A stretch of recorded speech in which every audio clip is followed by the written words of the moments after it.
I want to tell my story of postal history, and I don't know the answer, and I never have figured out the answer. But before I really get started on my presentation tonight, I want to kind of dedicate this evening in memory of Gilbert Manuel. He just passed away a month ago. He was 95 years old. And he was kind of an inspiration to me when I first started doing research. Gilbert was postmaster. Well, he started out as a postal clerk in College Place. Then he was promoted to the assistant postmaster, and he's the only individual, to my knowledge, that ever held that position at College Place. And then he was promoted to postmaster, and he worked there for umpteen years, like 23 years or something. And then he went on to Walla and was the postmaster there. And he had a 43-year career with the Postal Service here in WalltoWall County. I went to interview him one time, and it was going to be a short 1-hour interview. You know, quick cup of coffee, hi, bye, and that would be the end of it. Well, 4 hours later, we were still talking. And one of the things that he advised me was, he says, in your research, try to stay away from politics. So that's been a big challenge, because there's a lot of politics going on even to this day with the Postal Service. And so I said, okay, thanks, Gib. I won't talk about politics. So this is in memory of Gib. He was an incredible individual. I would never forget him. And I kind of thought that this was going to be live streamed, but I found out it wasn't, but it is being recorded. And so I just want to give a shout out to the international world who may be eventually watching this on YouTube. And I'll go from there. Postal history worldwide dates back over 500 years ago. It probably started even before that in the Roman era, when the emperors were sending runners to send messages off to their armies wherever they were. And the messenger would deliver the note, and they would reply to that note, and then the messenger would run it back to the emperor or to the castle. And the purpose of a postal system is to have a quick, inexpensive, and efficient method of communication. The transition of the postal system over the world has changed with times. Some post offices had control of the telephone and telegraph systems. Some postal systems had their own banking system. And so there was always some new form of communication, and the postal systems of the world kept up with it. And they did a very good job. This included transportation. You know, it started out with foot runners, and it was horseback riders, and it was wheeled carts, and it was stagecoaches, Pony Express, railroads, airplanes, whatever. And they've managed to keep up with this system up until about 1990. And then there was this magical thing that happened in this world called the digital communication. We call it email. And no world postal system, any country, said, oh, we will control that. We'll take control of the email, the communication system, and we'll charge a penny for every email. They never did that. And so today we have a communication system outside of the post office that is virtually, well, you have to pay for your internet service, but it's basically free. And you can send anything to anybody, anywhere in the world, at the snap of a finger. So there was this change at that point in time. And it's still changing. The world is still changing. So we have this really complex subject called Postal History. And I'm going to try to limit the rest of my comments to local or regional history. Now I'm going to try to answer a question. How did I ever get interested in postal history? As a child, I lived on a farm in Eastern Washington. And as a child, I would go out on Saturday when I wasn't in school or in the summertime. And I had a habit of going out and meeting the letter carrier, the rural route carrier. And I was in my bibbed overalls and white t-shirt, broad rimmed hat, and I would go out and stand by the mailbox and wait for him to come down the dusty gravel road, and he would hand me the mail, and I would talk to him and say hi, et cetera, et cetera. And then all of a sudden, one day, there was something that came in the mail, and, well, that's a cool looking stamp. And so that was kind of the beginning, and so I started collecting stamps. And then there was a cancellation on an envelope one time that appeared different. And well, I got interested in cancellations and more into postal history instead of stamp collecting. And it just kept snowballing. Well, by the time I got in school, probably junior high school, I had a history assignment. And I don't remember all the details, but somehow that assignment involved women's suffrage. Well, I had a stamp that had Clara Barton on it, and Susan B. Anthony, and progress of women, and women in the military, and Betsy Ross and her flag. And so I just incorporated all of these stamps into my essay on women's suffrage. And I got an A+. So that was kind of a kicker to get me going with postal history in a little more detail. So, lots of reference material. And I'm going to be talking about, whoops, I got the wrong thing. So my most frequently asked question is, did I ever work for the post office? Absolutely not. No way. And probably would never want to consider working for the post office. It's too complicated.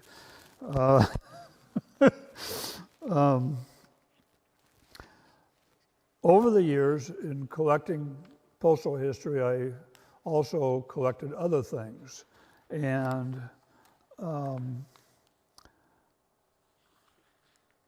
that just kept building in my library. I started reading books. I started to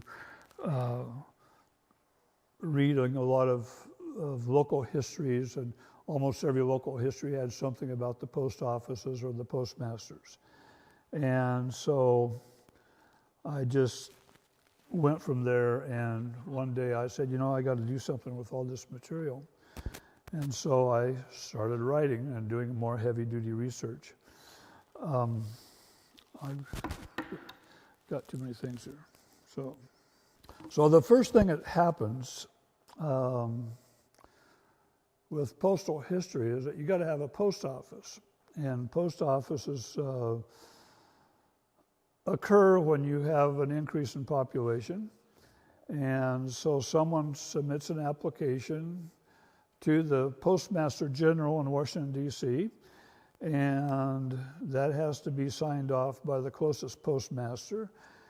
And once everything's approved, then they say, okay, Walla can have a post office, or Touchy can have a post office, and this is the postmaster that was named on the application. And when you look at the application in detail, it's a geography lesson, because it also gives the names of the closest rivers, the closest towns, the postmaster, the closest post office, the existence of any railroads, the rivers, if there's a ferry across the river. All of this information is on that application. And so that solidifies, and of course, once the post office is approved, Well, then it's on a postal route, or it's served by the postal route by the nearest post office.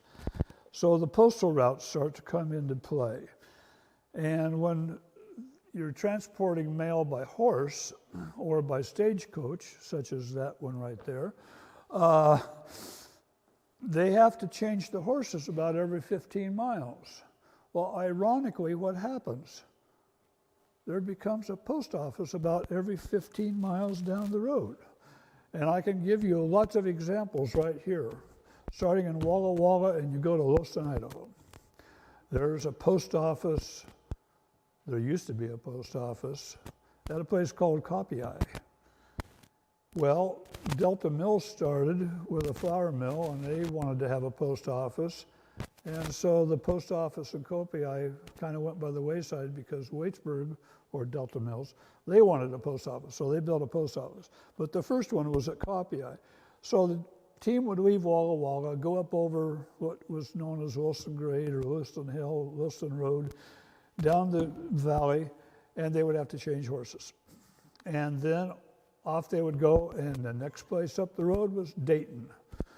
And you just go about every 15 miles all the way to Wilson, Idaho, and you'll have a post office, because that's where they changed the horses. That became the population community. Well, the next thing that happened, and I'm going to get ahead of myself, but the next thing that happened was the railroads came in, and what happened to some of those post offices? They closed. They didn't need them anymore. And then when rural free delivery came into existence, they got rid of more post offices because they had a more efficient way of getting the mail scattered about. And so one of the real puzzling facts for me early on was the Whitman post office. And where was the Whitman post office? Well, I found the post office location records, and it indicated that it was near the mouth of the Touchy River. Well, Whitman Mission was a long way from there, and the Whitman Railroad stop was a long way from there. So where was Whitman? I gave the answer away. It's called Touchy. And the reason there was a post office there was because there was a stage station, or where they put fresh horses on the stagecoach team. And so it was called the Schnebly Stage Station. And it was there for quite a few years. Well, then there was some prominent businessman here in Walla by the name of Dorsey Baker. And he decided that he was going to build a railroad from Wallula to Walla. And the first thing that happened was Schnebly's way station or stage station and post office went off the maps. They disappeared. And so that was one of the first that one and Copy Eye were the first two that disappeared after being established. And it was because of improved transportation means. So every post office has a postmaster, or at least used to. The records of appointments are really hard to read. That is a microfilm copy of the Postmaster appointment records from the National Archives. It's almost impossible to read it even when it's not on a projection screen. It's really bad. And it took me a long time to figure everything out on that. But that was one of the bases for my research, was the Postmaster appointment records from the National Archives. And today, you don't have to contact National Archives to have them send the microfilm to the local library and go through the microfiche and to read the microfilm. You can just go on the internet. And if you know where you're going, you can read them on the internet. Life has really become simple because of that. And in addition to the Postmaster records, they also have the location records of all the post offices. So The postmaster was, at one time, the pillar of the community. Every time there was a new postmaster, it was headline news in the newspaper. Today, we don't know if who's the postmaster is. They come and go so quick. Or if there's no postmaster, there's an officer in charge. Who's the postmaster of Walla Walla today? I don't know. I know who the current officer in charge is. They're the postmaster from Dayton. I just found that out the other day. But the other thing that's happened with the postmaster system is that the post office, or the U.S. Postal Service, a few years ago decided they were going to have remote supervised facilities. So the postmaster in College Place, for example, is also the postmaster for the Touchy Post Office. The postmaster in Waitsburg is also the postmaster for Dixie and I think Prescott. So we have postmasters who are actually supervising more than one post office. But in place of a postmaster, they have what's called a postmaster relief, or a postal clerk who is working in the post office. So when you go in the post office today and you're talking to somebody behind the counter, they might be the postmaster, or it depends on the size of the post office, or they might just, they might be the postal clerk or a customer service representative, as they call them.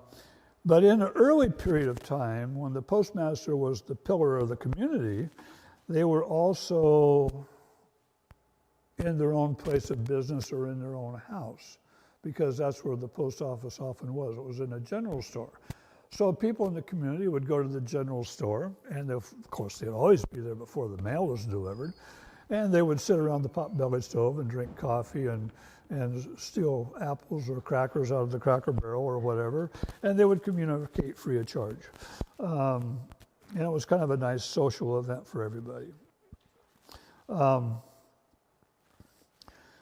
So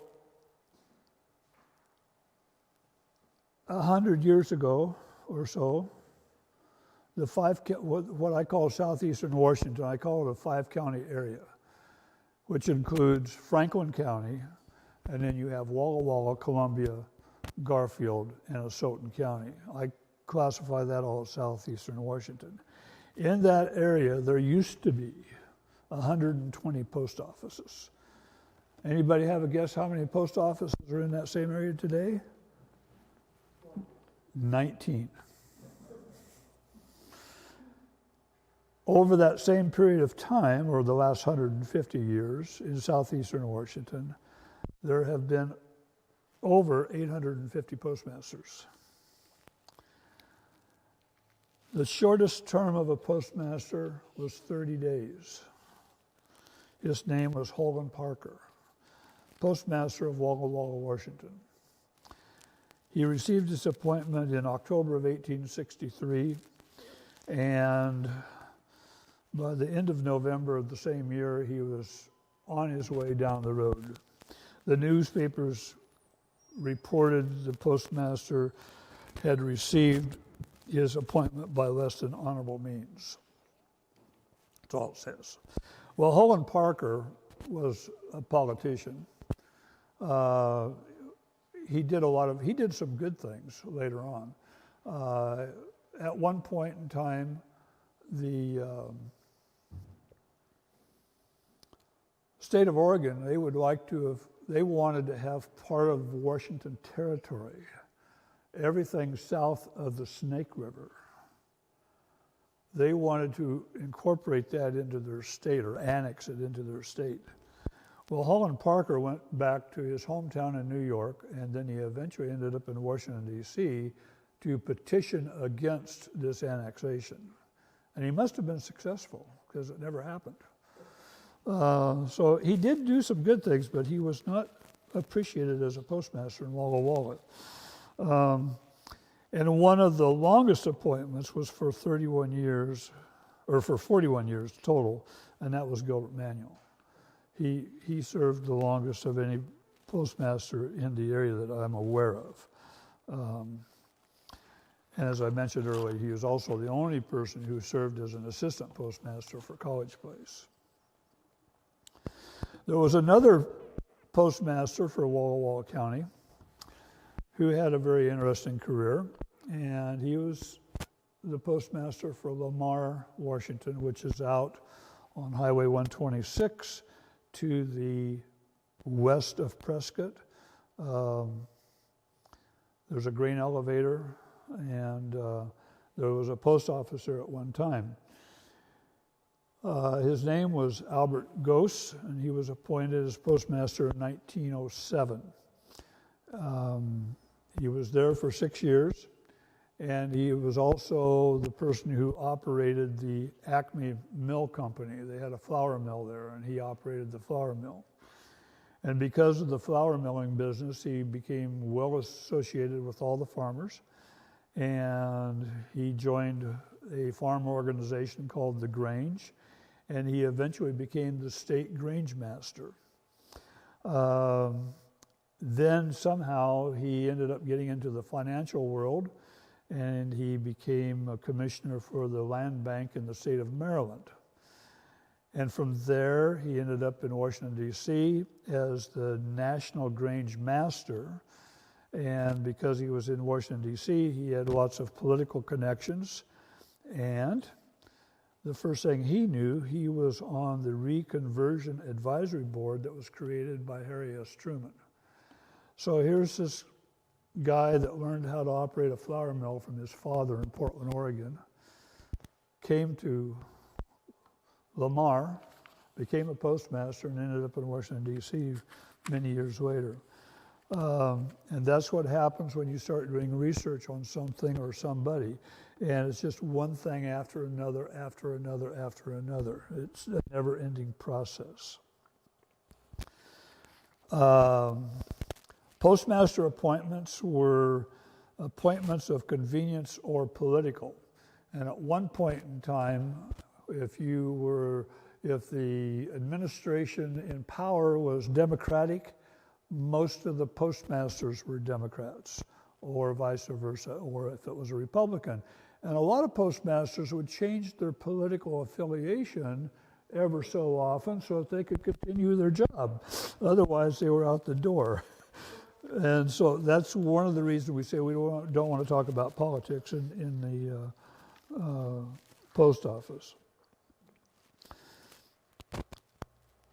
The current system is, I don't understand, I don't know all of the ins and outs of the current system, but the wage scales and everything else are all different from what that used to be. It used to be that wage scales of a postmaster was based on how much business the post office did, how many patrons they had, et cetera. And that has kind of gone out of flavor and has a different connotation to it, and I'm not even going to try to get into that. And I've already talked about the realignment of the post offices and postmaster positions, where some of the post offices are now supervised remotely. One of the most interesting ones is the Burbank post office. It's remotely supervised by the postmaster in Kennewick, which is in a whole different county. So, go figure. So I guess what I'm trying to tell you is don't try to go to the post office and sit around the potbelly stove and drink coffee and wait for your mail. You may be there for a while. So WalltoWall County used to consist of all of eastern Washington, all of Idaho, everything west of the Continental Divide in Montana, and a little corner of Wyoming. That territory in itself, that county in itself, was larger than the state of California. But over the years, of course, as the populations changed, as more people came in, there were more miners, more loggers, et cetera, there became a need to have political subdivision. And so what was WalltoWall County is now maybe Missoula, Montana, or Lowson, Idaho. And when those places first had post offices, they were in WalltoWall County. So when you start doing postal history of something, you end up going all over the countryside to try to figure everything out. And as the population grew, they had to have more post offices. They had to have more postal routes. They had to have more efficient ways of getting the stagecoach from point A to point B and so forth. And so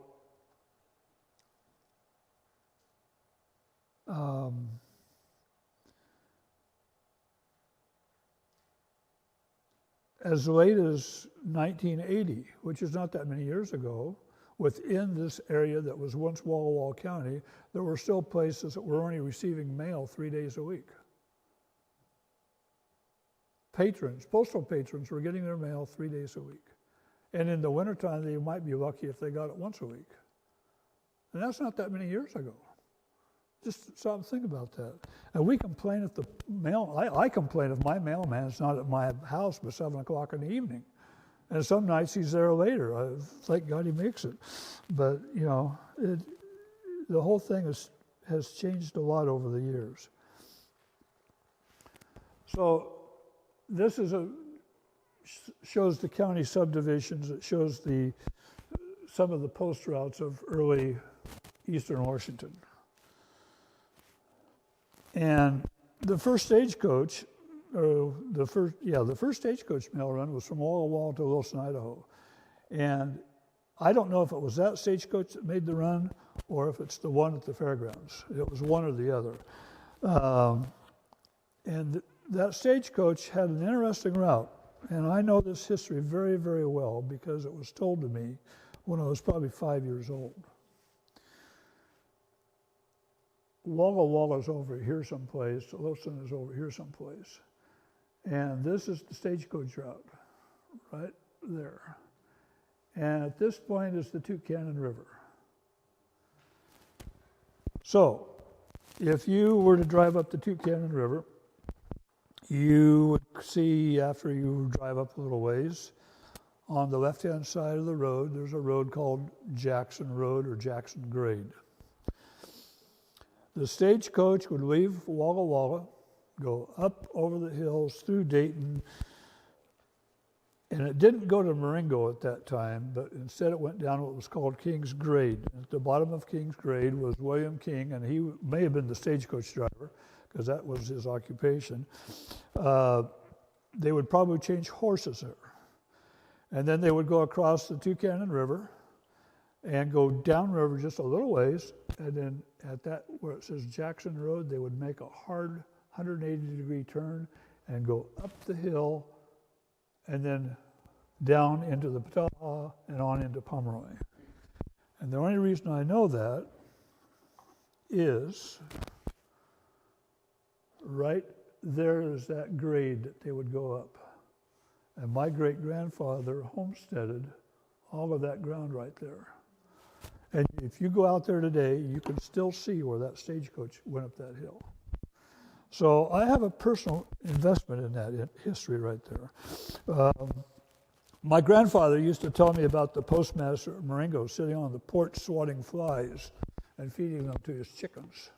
So just a little family history here. So we've learned about the establishment of post offices. We've learned about the appointment of postmasters. And we've learned about the comings and goings of the post offices. And now it's time to mail the letter. So what's all involved here? After applying that little colorful piece of paper called a stamp, the Postal Service will process the letter. The first thing they're going to do is they're going to weigh the letter and make sure you got the right amount of postage on it. And if you don't, you have to add to it. Or if it goes and it's not the right amount, the receiver might have to pay postage due.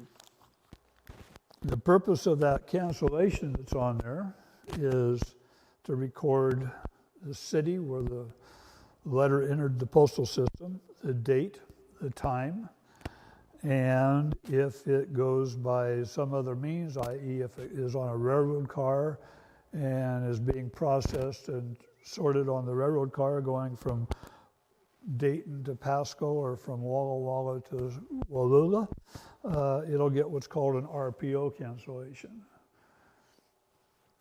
And on that RPO cancellation, there will be a TR number, and that's the train number. And at one time I think it was in the 1940s, they had what was called Christmas mail trains. There's no distinct cancellation to separate that out, but there were Christmas mail trains from Walla Walla to Wallula, and also from, I think it was from Moscow, Idaho to Ayers Junction. I've read about those in my research, but there's no special cancellations specifically identified, except for if it's like between December 10th and December 30th or something, it would be classified as Christmas mail. So on that cancel, you have the city, you have the state, you have the date, the time, and the time may be either like 12 o'clock or 4 p.m. or whatever, or it may just say a.m. or p.m. And in more recent times, of course, if you mail a letter in Walla Walla, it may not have a Walla Walla Cancel. Instead, it'll stay Spokane. Why is that? It's because they've consolidated the postal routes and stuff. I'll get into that later. So there's lots of different terminology for cancellations, and for example, the one here that's on your right, it is what's called a Cummins Cancel, and it consists of killer bars, and the killer bars are the black lines. So there's other types of cancels. I'll get to them here in a second. They're called round daters or whatever.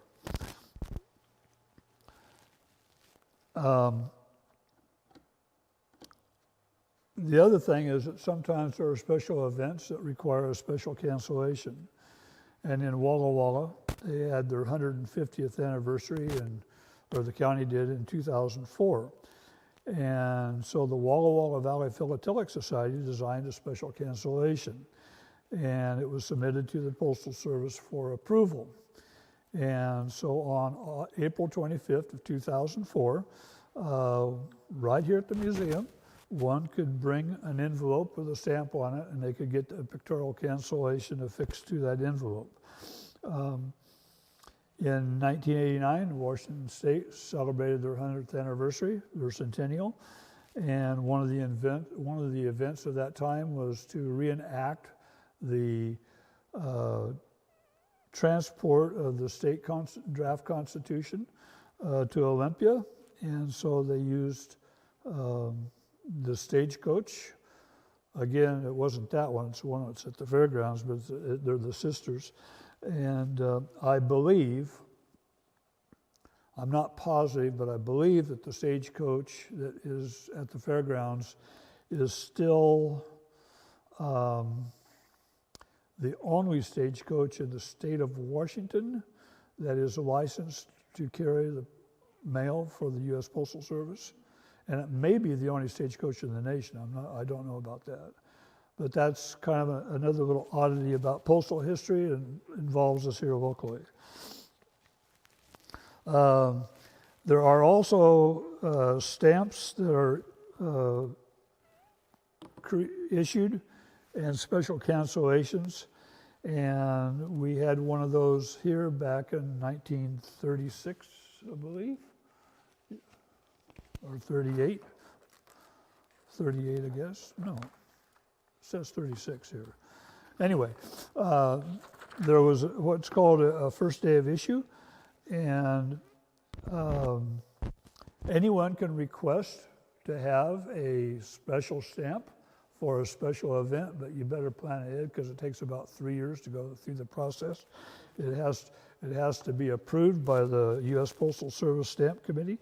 And after the design is all reviewed and approved, and then they can have this special event. And an example was the Centennial of the Oregon Trail and also Whitman Mission. There were 6 sites that were authorized for first day of cancellation. Walla Post Office was one of them. There was over 100,000 envelopes that received the first day of cancel at Walla, and that was July 14th, 1936. Is that right? Yeah, that looks like a 8 up there, but it's a 6. Okay, so my notes are correct. That's good. Other events that have been special to Walla are the first airmail flight in and out of Walla was in 1937.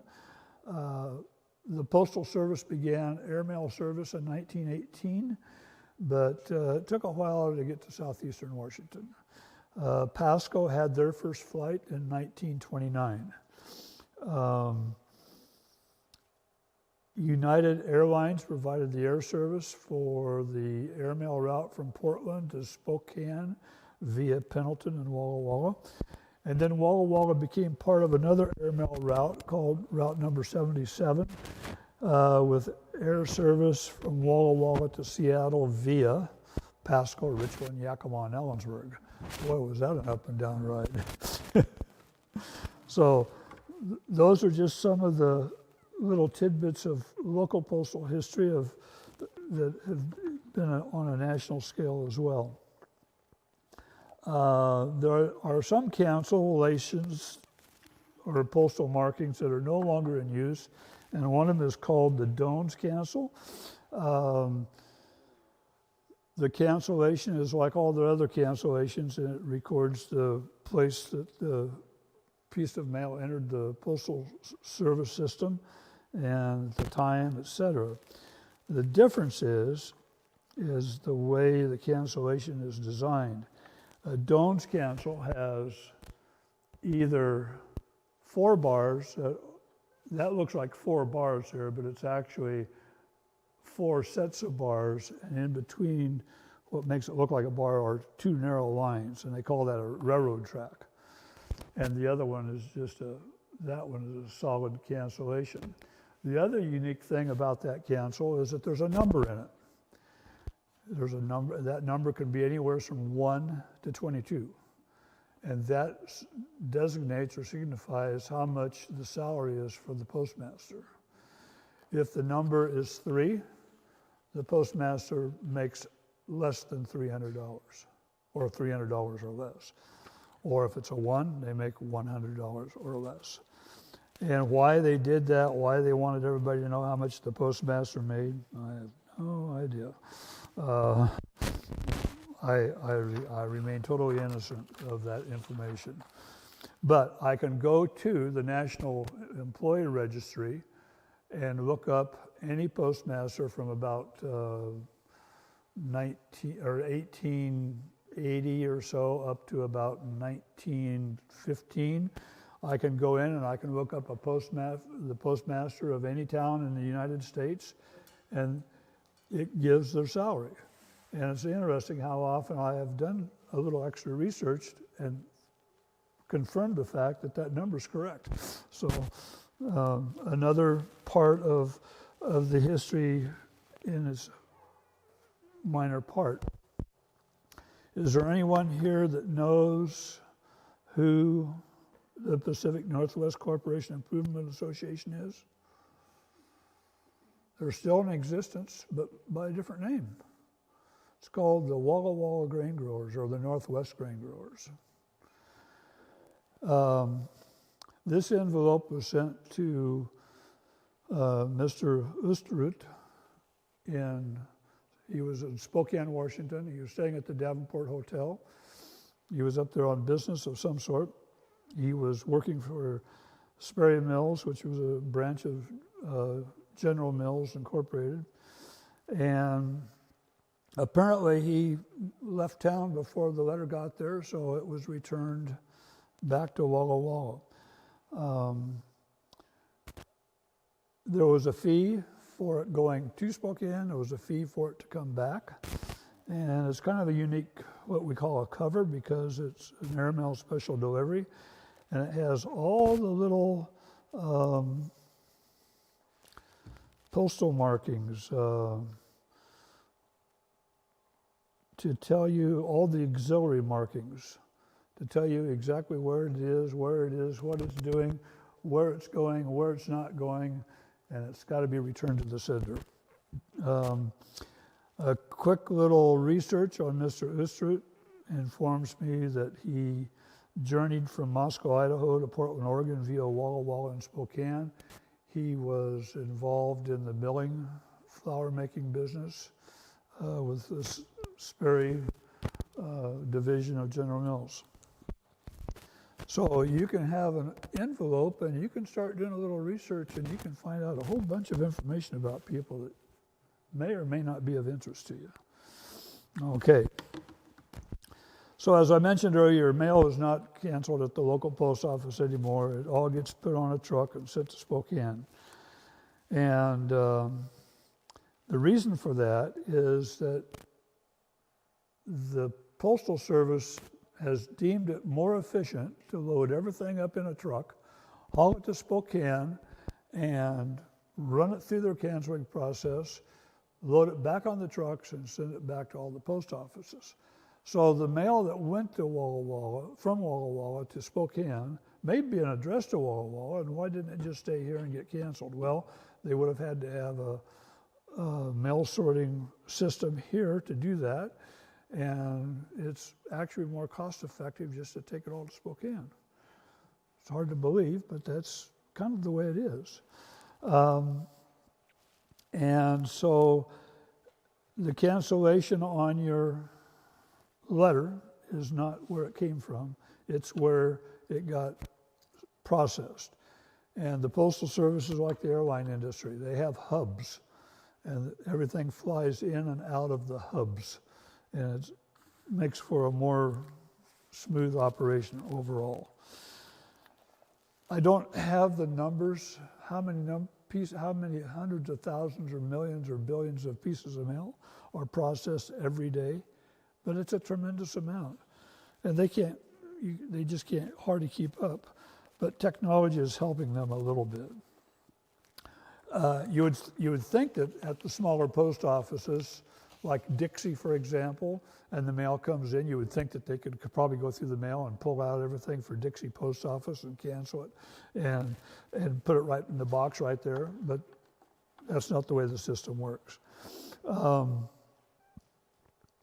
some of the canceling devices of the past, the one on the lower left to you, that's a hand-operated canceling machine that was at the Prescott Post Office.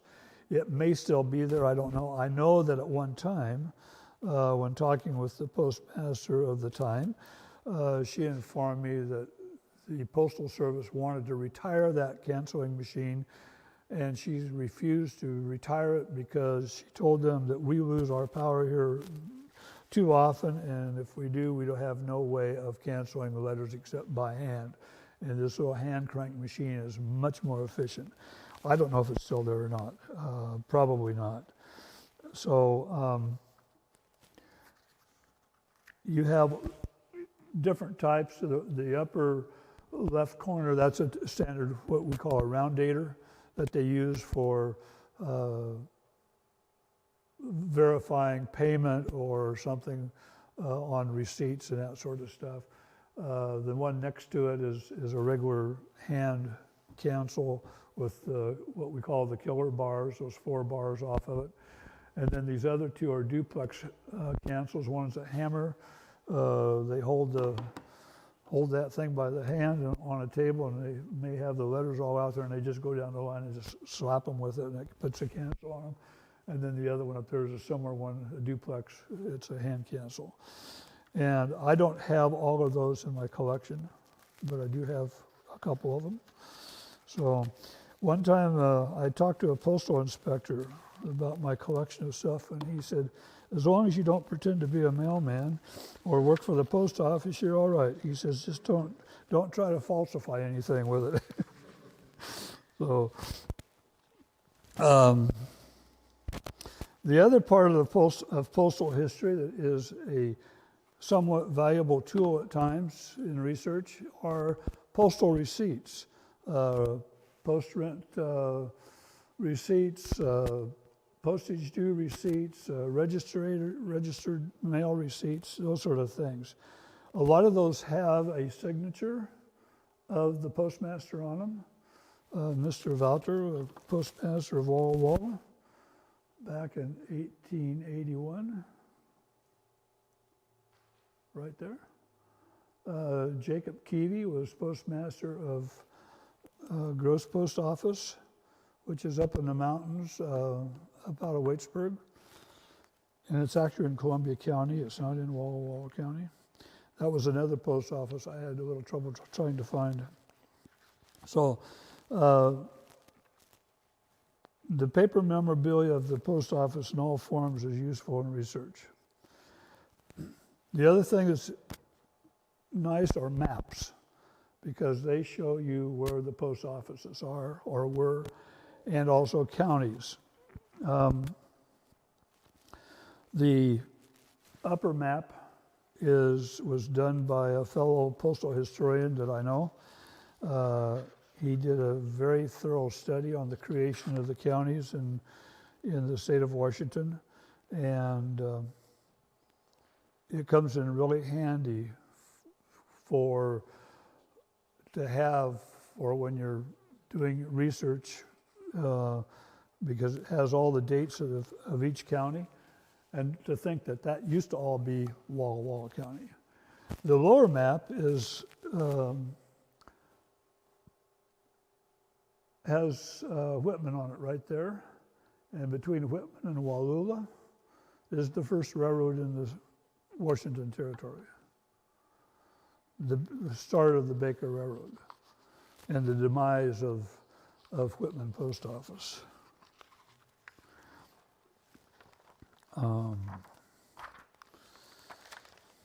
So, my next adventure is the box. What got me started in postal history? Was it the stamp or the box? Well, it was obviously the stamp, because the box came much later. But the box is a piece of postal equipment. That's a bona fide former property of the United States Post Office. And it had a very special use, and it was known as item number 224 of the Cabinet Lock Company in their 1945 catalog. The post office used to have what was called postal notes back in the 1800s. And then they did away with them, and then in the 1945 they started using them again. And they're part of the money order business, but they're for less than $10. So this box was designed to house on the top, that tray comes off on the top, that housed the stamps, and underneath were slots that housed the actual notes. And the notes are valued from 0 to 10, and you could take whatever. If someone wanted to have a postal note for $1.38, you could take the $1 postal note, and then you could take the 30-cent stamp and the 8-cent stamp and put on it, and you would have your postal note. It took 2 stamps and the 10 postal notes to do any amount from 0 to $10. It was a very efficient system, but not popular, and eventually went away. This particular box was used in the Pomeroy Post Office. Ron Chard was the postmaster at the time. I knew Ron Chard when I was a little boy. So when this came up at an auction that I was at, I couldn't resist it. I had to get it.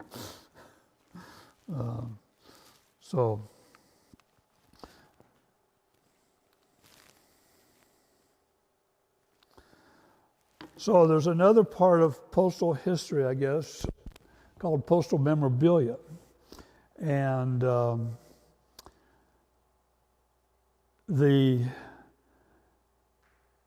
it's actually a hobby by some people. And the Postal Service even joined the bandwagon years ago, and they had teddy bears and little puppy dogs and all kinds of stuff that they were selling to help raise revenue. Had nothing actually to do with the Postal Service, but was a way of raising money. And I have the truck right there. It's up here. You can't read that screen very well, but I came across that little toy in a toy store, and there was something that really caught my eye right there on that map. It says Walla Walla. And I thought, what a coincidence. So part of Walla Walla postal history. So I guess I had this passion and I went on this journey. And the journey started with a stamp, but I say or a box because there was something else postal besides stamps. And this journey has taken me to many, many post offices. It's taken me to cemeteries. I've had the opportunity to visit with many postmasters, pick their brains, visiting museums that contain postal history. If you ever get to Weston, Massachusetts, and you're interested in postal history, I encourage you to go to the Spellman Postal Museum. It was started by Cardinal Spellman. Fantastic collection of things that are there.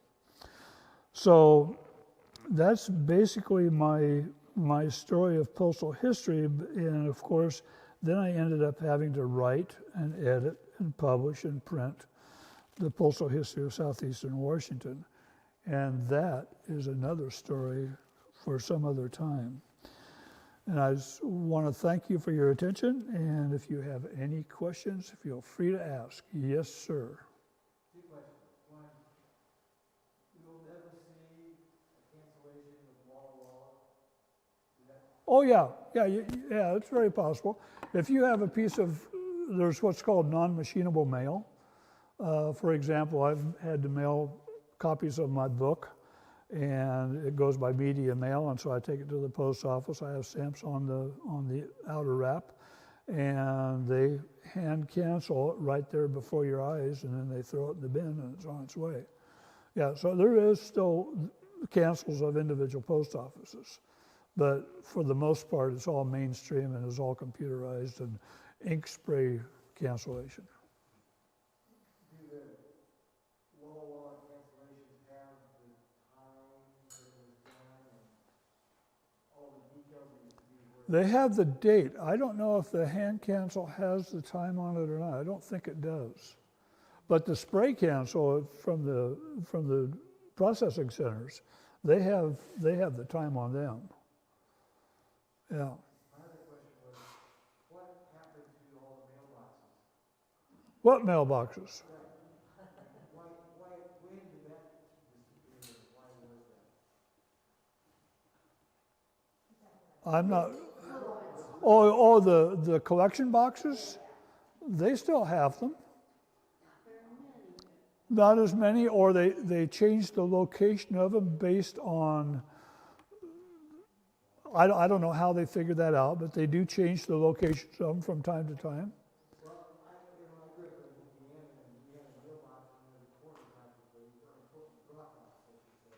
And they just don't have one. Well, Sam, if you get really hard up to find a box, now it's not the regular box for receiving mail, but it's the storage box that they had on the sidewalks, and the truck would deliver the mail there, and then the letter carrier would come by and pick up the bag and go. Well, you can come to my house and drop one on the patio. There's a big army green storage box there. I may not check it very often. Yeah.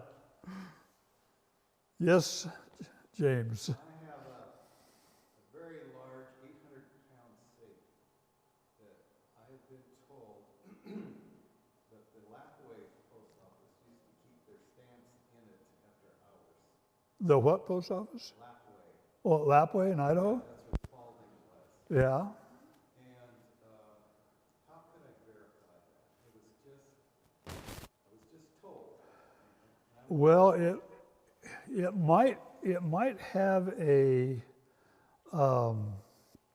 might have a tag or a stamp someplace on it. Let me.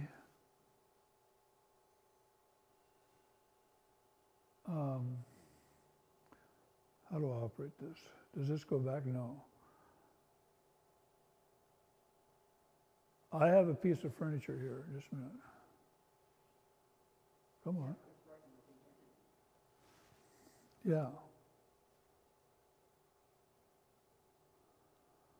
This filing cabinet is a piece of U.S. Post Office property, and it has right up there a little metal tag that says "Property of U.S. Post Office Department." So there might be some kind of an identifying sticker or stamp or someplace on it. If it weighs 800 pounds, I don't, God help you if you try to move it to look at the bottom or something. But most of them are marked in some way, shape, or form. I have a chair that was from an RPO, a railroad post office, and it's got a tag on it that says "Property of," and so yeah. The problem is it went through 2 other businesses before I got it. Okay. And it was just word of mouth, so I have no idea. Good. Well, look at it real close. Yeah, Go around with a fine-tooth comb with a little laser light, and maybe you'll see something. I don't know. Yeah. Yeah. Another issue here with the sorting and sending mail to Spokane, we have a state line Yeah. 4 miles from here. All of that area in Oregon is in the Oregon It's mail handling area. And so if you want to mail a letter from here to Milton Freewater, it has to go to Spokane, to Spokane, then to Portland. and to Portland, and then Portland to Pendleton, and then to Milton Freewater. Well, yeah, and well, now I don't know if that's all 100% true or not. It might be, but I received a letter. I received a letter at Christmas time that was from the return address on it anyway. It was Milton Freewater, but it had a Spokane cancellation on it. So they may have brought it to. What I do is I sort my mail. If it's going south, I take it to Milton and put it in Milton. If it's going north, I put it Yeah. You run across that same. not mail a letter to Milton Freewater from Walla. You run across that same scenario in Clarkson, Washington, because the mail goes from there across the river. I think that's actually how it's routed. It does, because I know that the actual contract mail route starts in Pomeroy and comes west and into Spokane. And so Clarkson, I think, and Asotin, and basically Asotin County, I think it all goes to Idaho, and then I don't know if it goes from there to Spokane or Coeur d'Alene or where it goes, yeah. See, that's the other part about postal history, is trying to figure out all these mail routes, all the postal routes. How did the mail used to go? You know, back in the days of the stagecoach, you know, which route did it really go on and how? And there's a book, I think they have it in the store here, that's Stagecoaches, and I can't remember the name of it now, by the author's McDonald, that did a very thorough book. And I find it interesting that he referenced my WalltoWall Postal History book, and I reference his book. So, yeah. Well, I can remember when we used to pay a little bit more to send a letter of airmail. And so if you want to mail a letter to Milton Freewater, it has to go to Milton. If it's going south, I think it's Milton,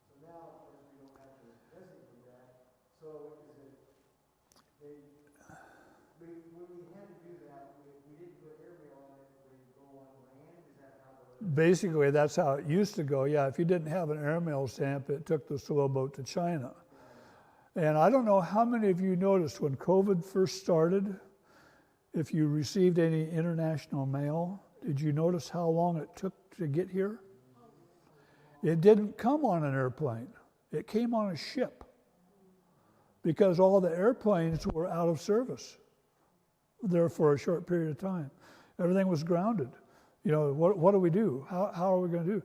And I know people that received mail from Japan, and it took like 3 weeks, where normally it takes 3 or 4 or 5 days. So, yeah. But airmail, yeah, you used to have to put an airmail stamp on it, and it went by air. And now everything goes by air. You know, cross country, it's transported by air. Locally, it's, you know, within a region, it's done by truck. Yeah. Yes, ma'am. What role did the women play? Were they allowed to be postmasters? Oh, yeah. At what point? Well, I know in 1968 there were women postmasters, and I think there was a woman who was postmaster in College Place in the 50s. Mrs. Smith here in Walla took over after her husband died. Yes, yeah. When he died, he was postmaster, and then his wife became the postmaster. Yeah. So yeah, women have been involved in the postal service. I don't know how many women have been postmaster at Walla. I know there's been, Smith, and there's more recently, there was one in the 90s, I know. The postmaster in Dixie,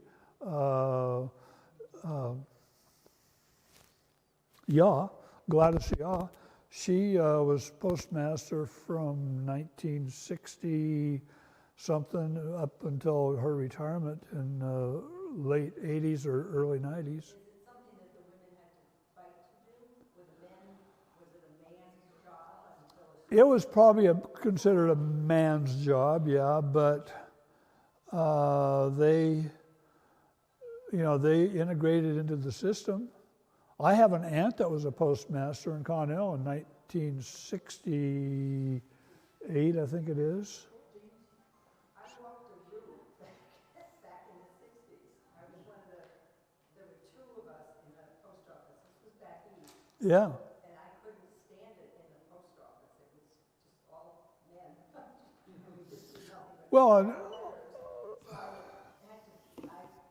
got out. I would go out on routes, and people had never seen a young lady walking around. yeah, and well, nowadays women as letter carriers are quite common. But I would get to a mailbox. There were mailboxes everywhere, and when I opened those things, it was all the guys' junk mail that they would leave for me to deliver. And I smartened up and I left it there after a while.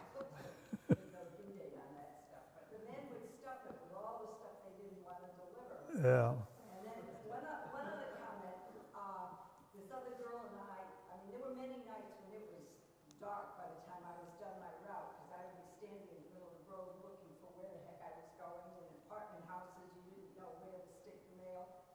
But a couple of times we got smart, this other girl and I, and we raced home, took a shower, came back to the post office, and went to stamp in. And we were told by the men to go home and do not show your face in that post office till about at least 4 o'clock in the afternoon. That's how things were. Yeah. But yeah, there's, I also got bit by a dog. yeah, I'm sure you did. Kept asking me where. And of course it was in my butt. But I finally learned to say, oh, it was on Main Street.